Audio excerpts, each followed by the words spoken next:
जैसे एक वर्ष में अलग अलग तरह के मौसम होते हैं, ठीक वैसे ही मनुष्य के जीवन के परिवार में अलग अलग तरह के मौसम आते हैं। बचपन का, नौजवानी का, युवावस्था का और बुजुर्ग अवस्था का।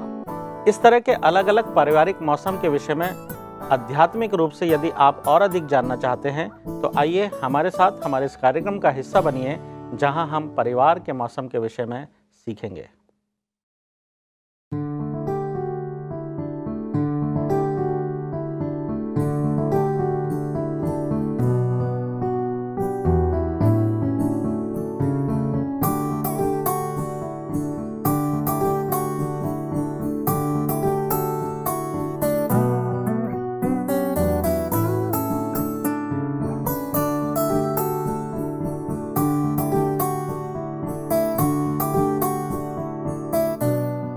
नमस्कार दर्शकों, हमारे इस कार्यक्रम को देखने वाले सभी दर्शकों का मैं पास्टर रोनाल्ड मैक्सवेल डेविड स्वागत करता हूं।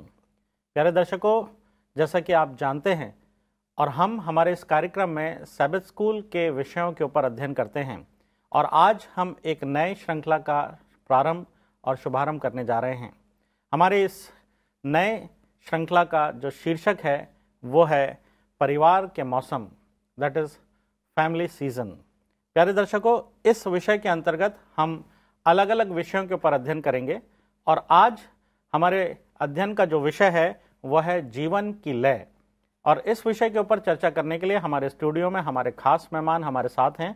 आइए हम उनका स्वागत करें और अपने इस कार्यक्रम का शुभारंभ करें।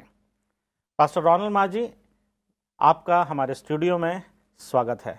धन्यवाद। पास्टर सतीश शर्मा, मैं आपका भी हमारे स्टूडियो में स्वागत करता हूं। धन्यवाद। और ये आशा करते हैं कि आज से जब हम एक नई श्रृंखला शुरू करते हैं और परिवार के मौसम के विषय में जब हम बातें करेंगे तो निश्चित रूप से इस पूरी श्रृंखला में हम परिवार के अलग अलग रंग को देखेंगे और आध्यात्मिक रूप से ये रंग इंद्रधनुष के रूप में हमें परमेश्वर के पास और उसकी प्रतिज्ञाओं में शामिल होने का अवसर देगा।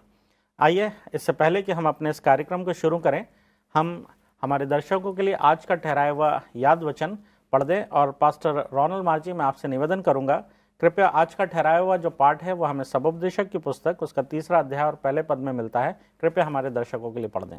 इस प्रकार से लिखा हुआ है, हर एक बात का एक अवसर और प्रत्येक काम का जो आकाश का नीचे होता है एक समय है।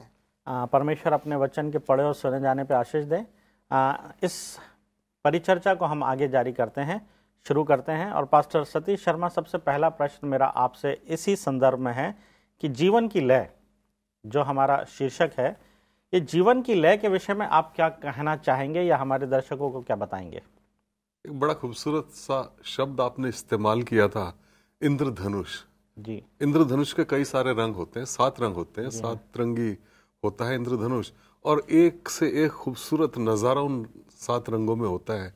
जीवन जो है वास्तव में एक सतरंगी नज़ारा ही है जी। और इसमें एक ताल होती है, एक लय होती है और एक तरीके से छंद है, इसमें एक झंकार है, ठीक है, रिदम ऑफ लाइफ जिसे कह दो, ये कह सकते हैं। और यही जीवन की खूबसूरती भी है। अगर हम पवित्र शास्त्र उठा के देखें तो हम देखेंगे कि एक सबसे बढ़िया उत्तम जो पोएट है, कविता का संग्रह करने वाला है, वो राजा सुलेमान जी। और उसने एक पुस्तक लिखी है जिसका नाम है सबोपदेशक, इक्लेसियास्टिस की पुस्तक सबोपदेशक, उसका 3रा अध्याय। और मैं 1 से 8 पद पढ़ूंगा जल्दी से, और उससे हमें एहसास हो जाएगा कि जीवन में जो है कई सारे मौसम होते हैं जी। और ये एक तरीके से सांकेतिक भाषा है। मौसम, उतार चढ़ाव होते हैं, जीवन के पल होते हैं, खंडित होता है जीवन, और अलग अलग जो है चरण होते हैं जीवन के। उसी को हम जीवन की ऋतु या जीवन के मौसम या जीवन की ताल या जीवन की लय भी कह सकते हैं। आइए देखें क्या लिखा है इसमें। सबोपदेशक 3रा अध्याय 1 से 8 इस प्रकार लिखा है, हर एक बात का एक अवसर और प्रत्येक काम का जो आकाश के नीचे होता है एक समय है जी। आगे देखते वर्णन क्या है। जन्म का समय जी। और मरण का भी समय, बोने का समय और बोए हुए को उखाड़ने का भी समय है, घात करने का समय और चंगा करने का भी समय है, ढा देने का समय और बनाने का भी समय है, रोने का समय और हंसने का भी समय, छाती पीटने का समय और नाचने का भी समय है, पत्थर फेंकने का समय और पत्थर बटोरने का भी समय है, गले लगाने का समय और गले लगाने से रुकने का भी समय है, ढूंढने का समय और खो देने का भी समय, बचा रखने का समय और फेंक देने का भी समय है, फाड़ने का समय और सीने का भी समय है, चुप रहने का समय और बोलने का भी समय है। कई बार ज्यादा बोल जाते हैं और कई बार चुप रह जाते हैं, बड़ी अच्छी सलाह है। चुप रहने का समय और बोलने का भी समय है, प्रेम करने का समय और बैर रखने का भी समय है, लड़ाई का समय और मेल का भी समय है। क्या खूबसूरत रस जिंदगी के यहाँ दिए हैं, बहुत पहलू जो है जिंदगी के एकदम करीब से राजा सुलेमान ने देखे होंगे। अलग अलग मौसम जो है जीवन के, वो सब यहाँ इसमें विच्छेदित मिलते हैं, यहाँ छंद में मिलते हैं। ऐसा है कि ये शब्द जो है जीवन के, जो जिंदगी के अलग अलग पहलू हैं, उन्हें केंद्रित करते हैं। देखिए, जीवन जैसे पैदा होता है तो हम उसमें आगे अग्रसर होते हैं, मौसम बदलते हैं, जीवन की लय बदलती होती है, बच्चे होते हैं, फिर बड़े होते हैं, फिर और उसका कुछ और जीवन का अनुसरण आगे चल के कुछ और उसमें तब्दील हो जाता है, परिवर्तन हो जाता है। परिवर्तन हमारे लिए अच्छा है, कभी अच्छा भी नहीं होता, कभी परिवर्तन हमारे इख्तियार में होता है, हमारे नियंत्रण में होता है, कभी नहीं होता। ठीक है, लेकिन इन सब बातों का, जो भी जीवन की लय है, उसका असर हमारे जीवन पर हमेशा पड़ता है, निजी जीवन हो और चाहे हमारे पारिवारिक जीवन हो। तो जीवन की लय का मतलब यही है कि एक ताल जो है जीवन की है, उस ताल को हम किस तरीके से हम चलाते हैं, जीवन को कैसे निर्धारित करते हैं, वो काफी हद तक हमारे हाथ में है। और परमेश्वर का साथ हो तो चार चांद लग जाते हैं हमारे जीवन की ताल में, वो मधुर हो जाते हैं, मधुर हो जीवन के लिए और भी मधुर बन सकती है। बहुत खूबसूरत, बहुत अच्छी बात आपने कही। अगला प्रश्न पास्टर रोनाल्ड मार्च जी, जीवन की लय के विषय में मेरा आपसे है कि जो हमारा ये इन द बिगनिंग टाइटल है, आदि में, हमारे इस विषय का क्या मतलब है? जीवन के प्रारंभ में, जीवन के लय में, आदि में से क्या अर्थ हम इसको निकालते हैं? मानव जाति का शुरुआत आदि में शुरू होता है, जब उत्पत्ति एक के अनुसार वहां पर कहता है कि आदि में परमेश्वर ने आकाश और पृथ्वी की सृष्टि की। पर यहाँ पर जब आरंभ होता है तब देखिए किस तरह से एक परिवर्तन, एक चेंज आ जाता है। पृथ्वी पहले कैसा था? कहता है कि पृथ्वी बेडोल और सुनसान थी, और कहता है कि गहरे जल के ऊपर अंधियारा था। और फिर उसके बाद जो है परमेश्वर सृष्टि करने लगता है। पहले दिन, दूसरा, तीसरा, चौथा, पांचवा और छठा दिन पहुंचते पहुंचते बाइबल कहता है इस प्रकार से, तब परमेश्वर ने जो कुछ बनाया था सबको देखा तो क्या देखा कि वो बहुत अच्छा है। तो इस प्रकार से परमेश्वर जो है आरंभ में सृष्टि कर जो है शुरुआत करता है। कई लोग जो नास्तिक है, परमेश्वर पर विश्वास नहीं करते हैं और अलग विचारधारा रखते हैं, पर यहाँ देखते हैं कि क्रम अनुसार कैसा एक के बाद एक परमेश्वर सृष्टि करता है। मौसम आ जाते हैं, सूर्य, चांद, और पाप के बाद भी, जल प्रलय के बाद भी, और यहाँ तक कि नहीं बल्कि जब हम लोग स्वर्ग जाएंगे, जब नया आकाश और नया पृथ्वी होगा, कहते हैं हर नए चांद में हर सप्ताह, एक सप्ताह से अगले सप्ताह हम लोग सब कोई परमेश्वर के पास, उसके पास जाकर के सबत मनाएंगे। तो इस प्रकार से जो है आरंभ से लेकर के मानव जाति का जीवन में ये चलते रहेगा। तो शुरुआत से हम देखते हैं कि जीवन का लय जो है वो अलग अलग रंगों में बिखरा है, और जब परमेश्वर के साथ रहते हैं तो ये सच में इंद्रधनुष के समान 7 रंगों में बढ़ जाता है। बहुत बहुत धन्यवाद। अभी समय एक छोटे से ब्रेक का। ब्रेक के बाद हम इस परिचर्चा को आगे जारी रखेंगे। दर्शकों, आप कहीं जाइएगा नहीं, एक ब्रेक के बाद हम फिर हाजिर होते हैं।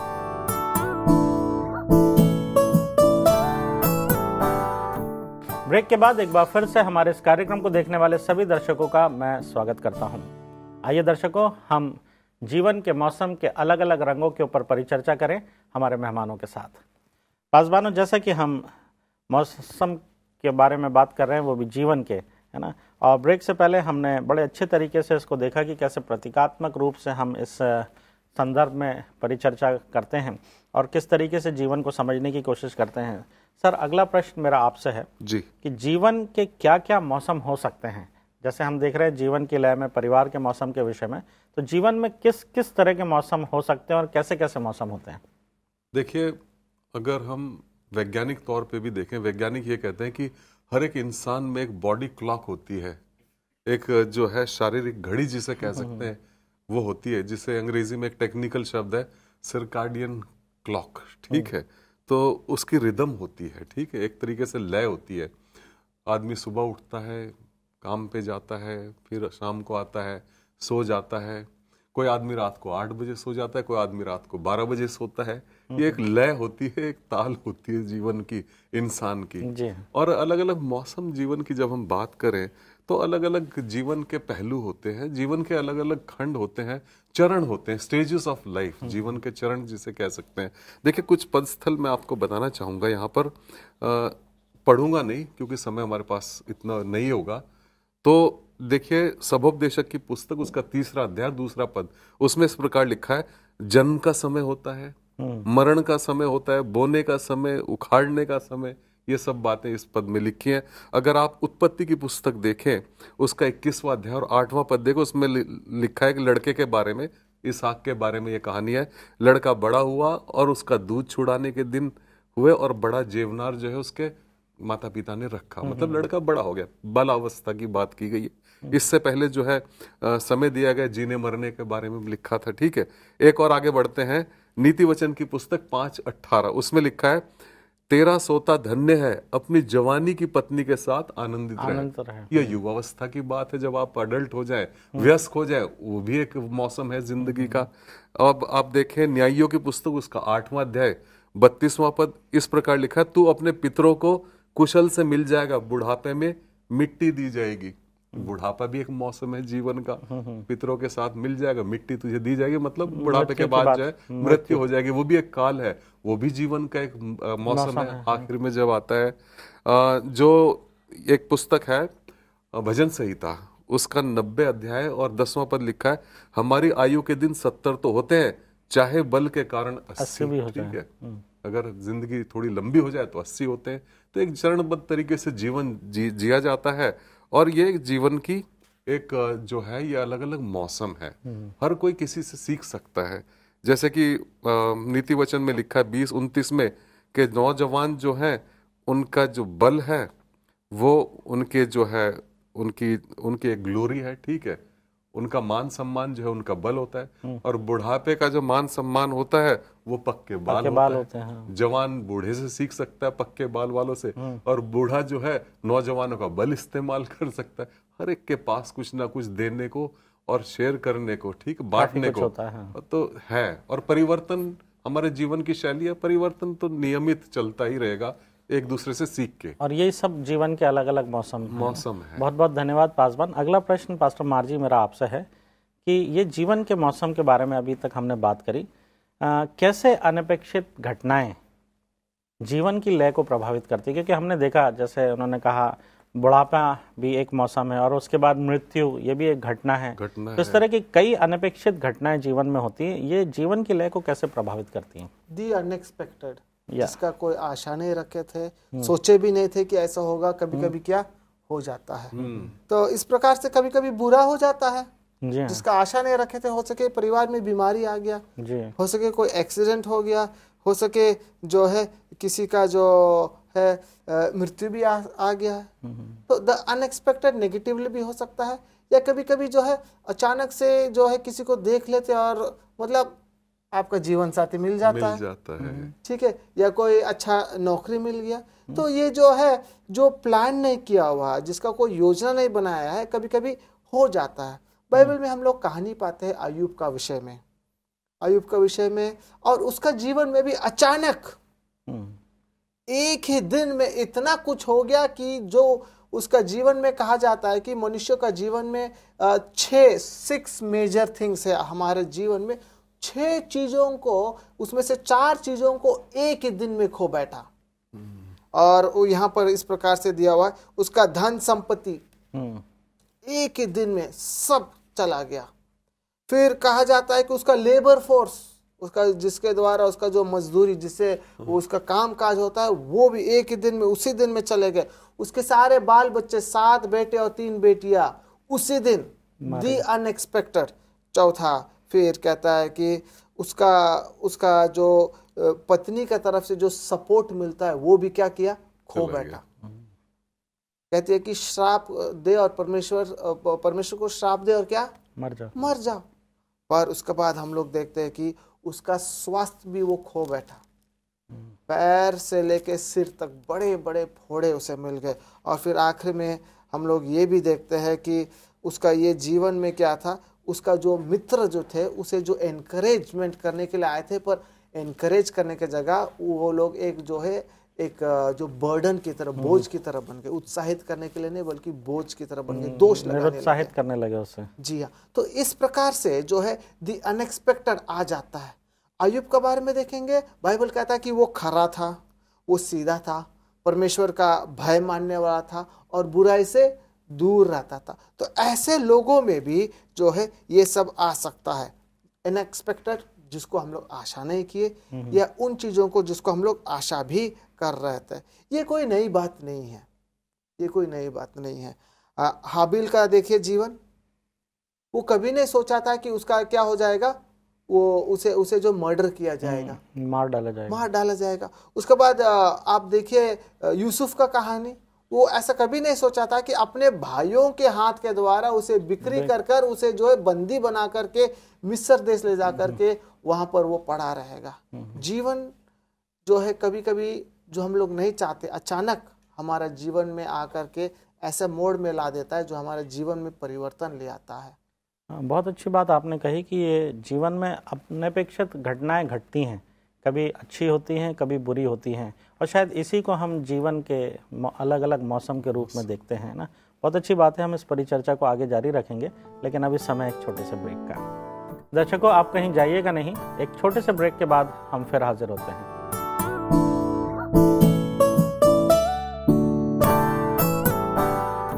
ब्रेक के बाद एक बार फिर से हमारे इस कार्यक्रम को देखने वाले सभी दर्शकों का स्वागत है। आइए दर्शकों, हम जीवन के मौसम के विषय में हमारी इस सुंदर परिचर्चा को आगे जारी करते हैं। पासवानों, ब्रेक में जाने से पहले हम जीवन की लय के विषय में जो परिचर्चा कर रहे थे, बड़े ही अद्भुत तरीके से अनपेक्षित घटनाओं के बारे में पास्टर मार्जी ने हमें बताया। पास्टर सतीश शर्मा, मेरा अगला प्रश्न इसी संदर्भ में आपसे है कि जीवन में परिवर्तन, हमने देखा कि कभी कुछ घटना हो गई, सब कुछ बदल गया, है ना, इस तरह की बातें होती हैं।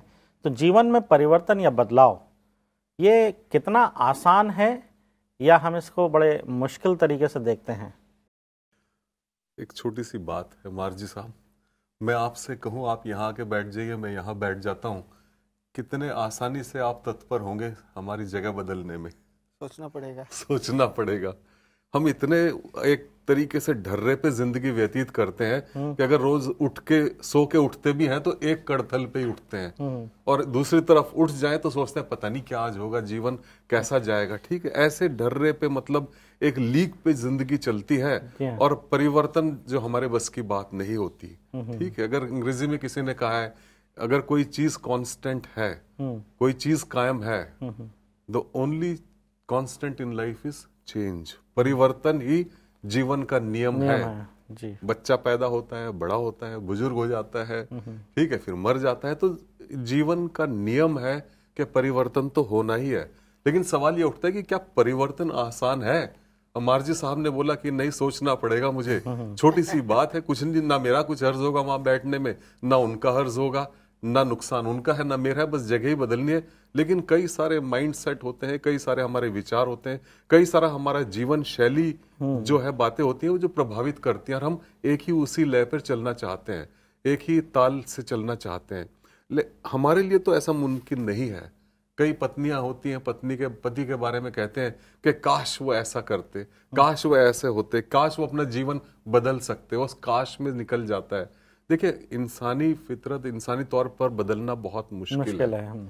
हमारे ईश्वर जो है हमारे लिए अपने आप बदलना मुश्किल है। ईश्वर का काम ही है, ईश्वर जो है इसी बिजनेस में है, जिसे कहा जाए इसी व्यवसाय में है कि हो सकता है वो हमारा व्यक्तित्व तो ना बदल सके, लेकिन हमारा चरित्र जरूर बदल देता है।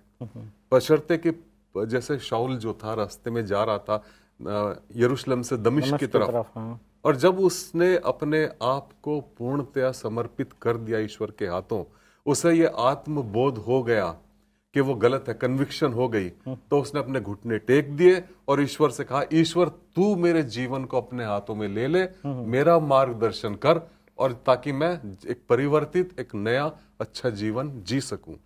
ऐसे ही हमारे जीवन में होता है, सबके जीवन में।